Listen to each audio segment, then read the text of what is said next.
Assalamualaikum, selamat datang ke podcast Sembang-Sembang. Anda semua bersama saya, Shalini, ingin hari ini akan mengetahui tentang sastra-sastra Borneo bersama empat rakan saya. Sebelum saya memperkenalkan empat rakan saya mendeklamasikan satu pantun kepada anda semua. Pergi ke kota naik sepeda, jangan lupa beli buah duku. Selamat datang ke podcast kita, selamat terhibur setiap waktu. Hari ini saya memperkenalkan rakan saya iaitu saudari Ilya, saudara Irvin, saudari Marion dan saudari Sabrina yang akan membincangkan dan menjelaskan apa itu sastra Borneo antara negeri Sarawak dan negeri Sabah. Okey, sastra Borneo ini merangkumi dua negeri iaitu negeri Sarawak dan Sabah yang mempunyai banyak sastra dari segi mitos, legenda, cerita rakyat, cerita sebenar, dan kita akan tahulah adakah cerita-cerita sebenar masih diperturunkan sehingga hari ini ke generasi kini. Okey, kita mulakan daripada saudari Ilya yang menceritakan tentang sastra Borneo. Okey, silakan. Bagi saya, sastra Borneo ni, saya akan melihat kepada cerita rakyat negeri Sabah, legenda Bumi Noda. Di mana Bumi Noda ni merupakan anak daripada dewa tertinggi alam, iaitu Dewa Kinoingan dan juga Subinundu. Di mana Bumi Noda ni disakrifaskan, maksudnya dikorbankan ke bumi untuk mengatasi masalah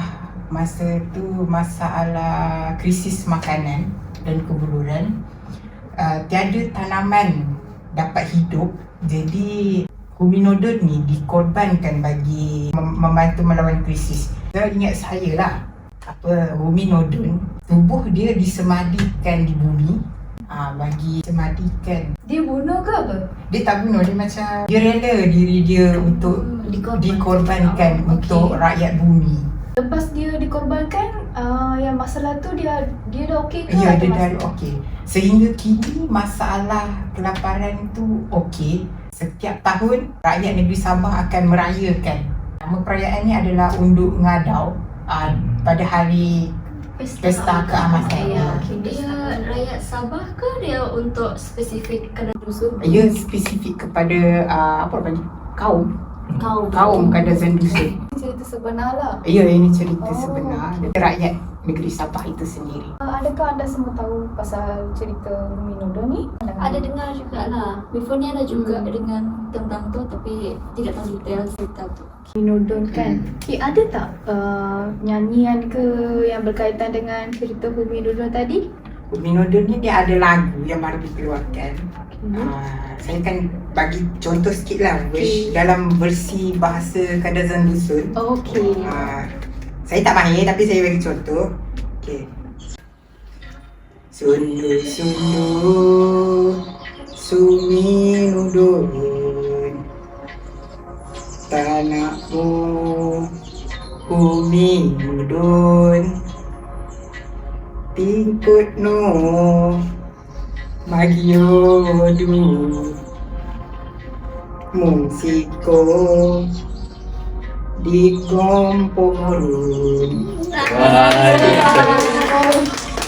Okey, terima kasih saudari Ilya. Merdunya suara itu. Seterusnya kita akan pergi ke saudara Irvin yang menceritakan juga tentang sastra Borneo ni. Terima kasih saudara. Terima kasih saudari Shalini. Sekarang saya akan menceritakan tentang sastra rakyat dalam masyarakat Iban di Sarawak, iaitu mengisahkan tentang Keling dan Kumang. Okey. Keling ni merupakan pahlawan yang boleh dikatakan dari alam Pangau Libau lah dalam masyarakat Iban. Dan Kumang ni merupakan, dia melambangkan seorang wanita yang cantik, bijaksana dan banyak disukai oleh ramai lelaki. Dan dan mereka berdua sudah lama bercinta lah. Dalam boleh macam mana? Saya boleh katakan kisah mereka berdua ni adalah lebih menjurus kepada percintaan antara lelaki dan perempuan, dan yang sangat kukuh lah macam tu. Dan banyak juga lah masalah yang mereka dua hadapi, tetapi disebabkan kepercayaan dan mana orang cakap trust kepada each other tu terlalu tinggi, jadi mereka boleh masih menjalankan menjalin hubungan itu tanpa masalah. Aku mendapat anda yang lain. Saya rasa banyak yang tahu kan pasal cerita ini. Ya. Saya baru first time dengar. First time.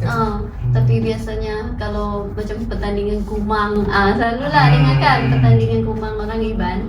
Kumang keling. Ya, kumang keling kan. Kalau pasal cerita dia baru first Baru. time dengar.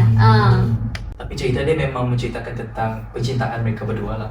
Saya rasa dia tidak banyak jauh beza dengan yang seperti yang saudari Ilya cakap tentang yang apa tadi?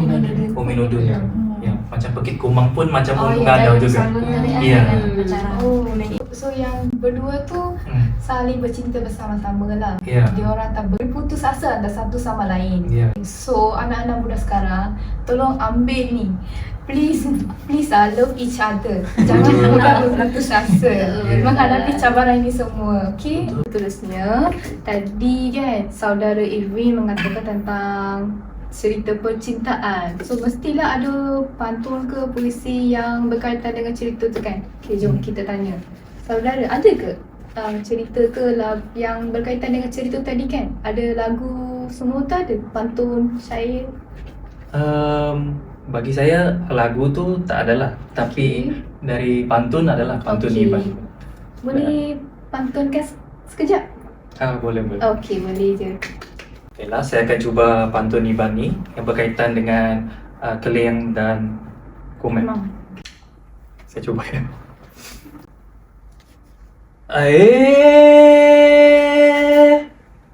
Kalian mengulai bahkan serang laban musuh batan yang berani. Laban saya, laban nagibara, ngelaban demi kenyelamat ke diri.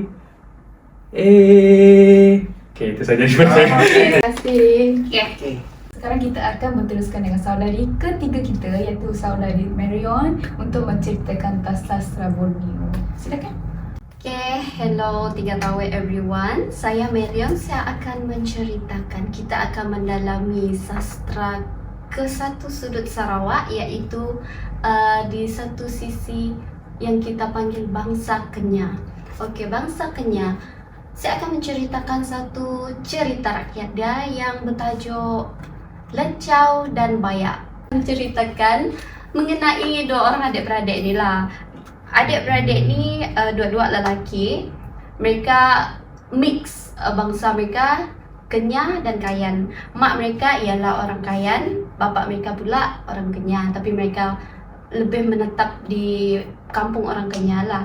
Jadi pada suatu masa berlakulah peperangan. Maka dua adik-beradik ni pergilah berperang dan macam jadi pejuang lah dalam peperangan tu.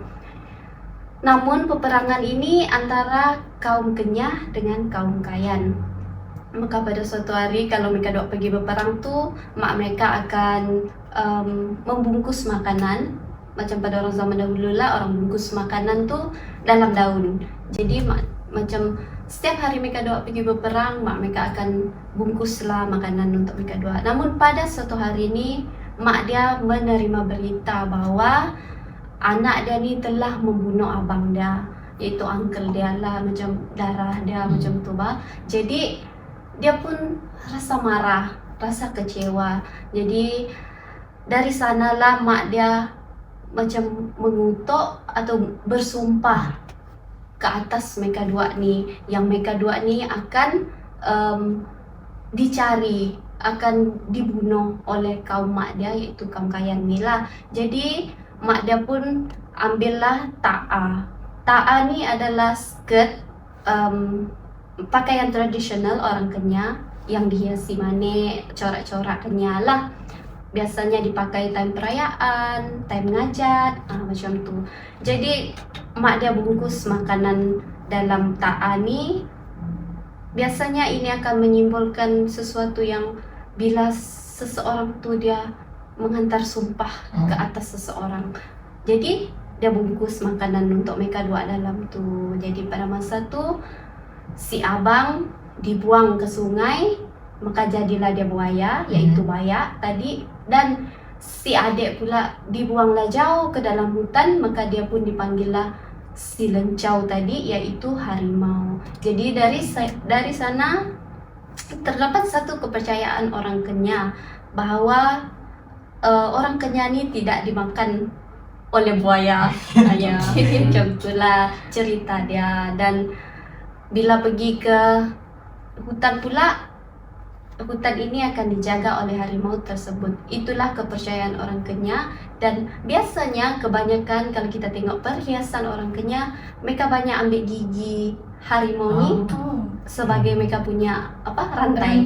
Yes, Okay. rantai, or kalau dalam dunia moden sekarang mereka buat anting, macam itu. Itulah satu cerita rakyat yang sangat popular sebenarnya di kalangan kami Kenyah, karena diturun-temurunkan dari nenek moyang semua. Itulah itu cerita orang Kenyah. So sehingga sekarang lah you orang percaya macam tu. Ya, Oh, kami sangat percaya dengan benda tu. Terutamanya buaya tidak makan orang Kenyah. Ya. Kepercayaan ni dia ada sambutan apa-apa ke, macam tiap-tiap tahun? ada? Kalau tiap-tiap tahun, kalau berdasarkan cerita rakyat ni dia tak ada lah. Tapi setiap bangsa dekat Sarawak ni saya percaya mereka mempunyai mereka punya perayaan untuk menyambut pesta padi. Orang Kenyah pun ada. Kami panggil Lepak Ajau. Dia hari yang sama dengan hari... Ya, bulan 6 juga. Okay. Ya, bulan 6 juga. Satu hari bulan kau? Ya, 1 hari bulan sampai 3 hari bulan. Tak pun dia lebih kepada hujung bulan 5. Macam tu lah. Ya. So ada je persamaan sikit dengan cerita Umi Dondon tadi, untuk kebuluran tu kan, untuk yang padi tu kan, yang sama dengan cerita ni juga ada pesta gawai macam tu kan. Pasti saudari kan juga ada tari yang ngajak something. Okay, boleh persembahkan kepada kita? Boleh. Okey penonton, jom kita menonton persembahan daripada saudari Marion tentang tarian ngajat. Okey, jom.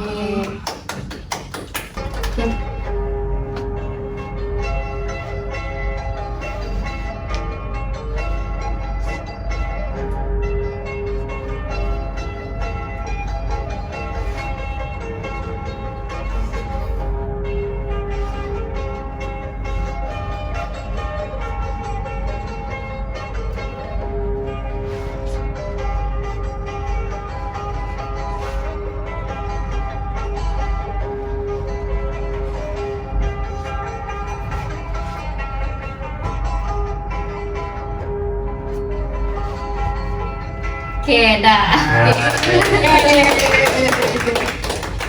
Terima kasih saudari Marion. Okay. Apa kata saudari Sabrina? Ada sastra Borneo?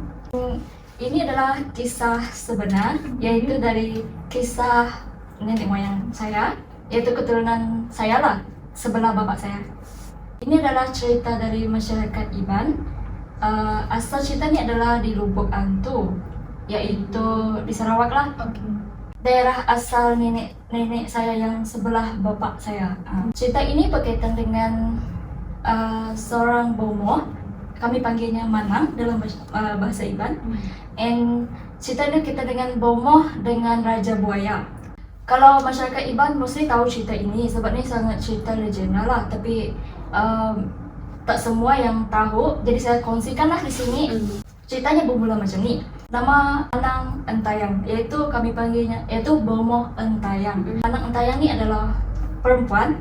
Dia adalah pada masa itu dia sangat terkenal dengan ilmu something macam tu. Kalau dulu Manang ni bukan yang negatif, dia mau kepada positif. Dia sembuhkan orang. Kalau sekarang kan dia mau kepada benda buruk. Betul. Tapi dulu dia sangat baik. Makna di sebalik makna itu. Lepas tu pada satu hari si Manang Entayang ni tadi dia bermimpi. Dia bermimpi tentang seorang lelaki yang dia dalam keadaan cedera. Dia macam kena paku ke macam itu. And dalam mimpi tu dia minta tolong lah kepada si Manang Antayang ni. Dalam mimpi ni dia tidak tahu itu adalah makhluk lain. Maksud kami yang bukan jelmaan. jelmaan. Dia bukan manusia. Dia adalah sebenarnya dia adalah buaya. Dia adalah raja buaya. Di situ dia minta tolong kepada Manang Antayang ni untuk sembuhkan dia and keluarkan dia punya paku tu dekat badan dia lah semua tu. Sebabkan dia kasihan kepada si raja buaya ni, dia tolong. Dalam masa sama dia tidak tahu tu sebenarnya siapa. Dia just tengok tu Jamal memang manusia, lelaki lah. Dia mau kepada panjang rambutnya, dia memang macam manusia sekali. Lepas tu si raja buaya ni tadi bawalah dia kepada satu tempat yang memang tempat khas dia orang punya tu, istana dia orang macam tu. Alam dia. Alam dia bawa ke alam seterusnya. Lepas tu si Manang Antayang ni pun ikut dia. Di situ dia memang dia baring memang ni bukalah tutup bahagian yang perlu je. Dia sembuhkan dengan dia keluarkan yang paku-paku semua tu, dia jahitlah apa yang perlu, apa semua tu dia tolong. Lepas tu settle lah semua tu kan, dia pun relax apa semua, dia sedang apa kita panggil tu? Berehat. Memang dia berehat. Itu masa sembuh. Dia ada take time lah beberapa hari. And si Manang Antayang ni tadi pun before dia balik tu dia dibagi gift macam tembaga yang periuk, tembaga yang pinggan yang dulu kan besar-besar and emas-emas buat tembaga tu memang ada. Makhluk lain memang ada punya benda tu. And dia bagikan, jadi dia ambil lah tu, dia bawa pulang and bila dia bawa pulang tu kan dia tersedar dari mimpi dia kan, and benar tu betul-betul di sebelahnya semua gift tu banyak, dia banyak benda tu, dia bukan setakat yang kita 1-2 sih, dia bagi banyak benda. So yang tu bukan saja dari mimpi, dia betul-betul jadi. Dia sebenarnya dia tu mimpi, tapi sebenarnya tu bukan mimpi. Mungkin ada kenyataannya. Dia yang tahu sebab yang Manang ni dia orang ada communicate dengan satu makhluk. Kita tak tahu sebab yang Manang ni kalau sekarang banyak fake. Dulunya dia macam ada keturunan, dia memang macam kau boleh jadi Manang bila kau terpilih. Salah satu insan yang terpilih. And yang terpilih ni orang yang spesial lah. Dia bukan sekadar yang kita orang yang biasa-biasa tu je. Dari itu gift tu memang diberi untuk sebab dia dah sembuhkan. Jadi Tanda terima kasih. Bukan itu saja. Sebab dulu kan Iban ni masyarakat Iban digelar kepada pahlawan lah. Jadi disebabkan kisah buaya ni dengan Iban ni dari masyarakat Iban, diorang ni ada buat satu perjanjian di mana buaya ni tadi tak boleh kacau masyarakat Iban. Maksudnya tak boleh makan diorang, tak boleh kacau apa semua. And diorang lah tidak akan kacau antara sesama lain. And Iban tidak akan buru buaya. Macam tu. Jadi untuk mengingatkan yang kami adalah keturunan kepada si Manang Antayang ni, dia bagi tahu lah satu mantra, iaitu kami perlu sebut kalau kami pakai sampan apa semua kan, tengok buaya kan, lalu untuk keselamatan kami perlu sebut mantra ini. Aku Uco Icit Manang Antayang, kita anak ngacau kami nak ngacau kita. Itu yang kami sebut. And kalau ditranslatekan adalah kami adalah Uco kepada Bomoh Manang Antayang tadi. And kami tidak akan kacau kamu orang jangan kacau saya juga. Macam tu. Kalau sebab cerita asal tu adalah memang keturunan saya. Jadi keturunan saya memang masih pakai mantra tu. Kalau kami pergi berjalan, kalau tengok buaya, memang sekarang lah saya masih pakai. Tapi saya soalan lah, macam Manang Antayang ni hanya keturunan dia saja. Macam mana pula kalau kaum Iban yang lain, dia sama juga atau macam mana? Sebab ni kebanyakan saya tengok lah. Ya. Sebab cerita ni dia macam ada variation, tapi sebenarnya yang cerita saya asal ni memang asal tulen cerita. Saya tahu lah sebab ada yang saya tengok, saya tengok buku, dia lain daripada saya bang. Sebab saya tahu lah kenapa version dia lain. Sebenarnya memang dia asal dia memang kami punya cerita. So maybe orang yang mencerita tu kan lain. Ya. So saudara boleh buat dalam buku. Boleh. And yang benda tu sekarang kan, yang gift tu masih ada disimpan oleh kepada keturunan kami. Okay, ada soalan. Kan pada masa kini zaman moden ni ada orang buru buaya semua tu. So bila you dengar suara berita macam tu, you fikir apa? You pandangan you apa? Betul ke dia orang buat macam tu? Saya kecewa lah juga, tapi saya tidak boleh salahkan mana-mana pihak. Sebab ada kes sekarang kan dia macam buaya, Iban. Kalau Iban, dia orang ada macam puni. Kami sebut puninya macam Kempunan. Kempunan. Okay. Kalau kami punya masyarakat Iban kan, kalau kami puni atau kempunan, kami boleh dimakan something tau, macam buaya kalau kau di sungai. Kalau di rumah, kamu akan dikerjakan serangga yang teruk-teruk macam kala, lipan, boleh mengerjakan kamu mati. Makan? Ah? Macam mana kempunan tu untuk makan? Maksudnya kempunan ni adalah bila kamu disuruh makan. Ya.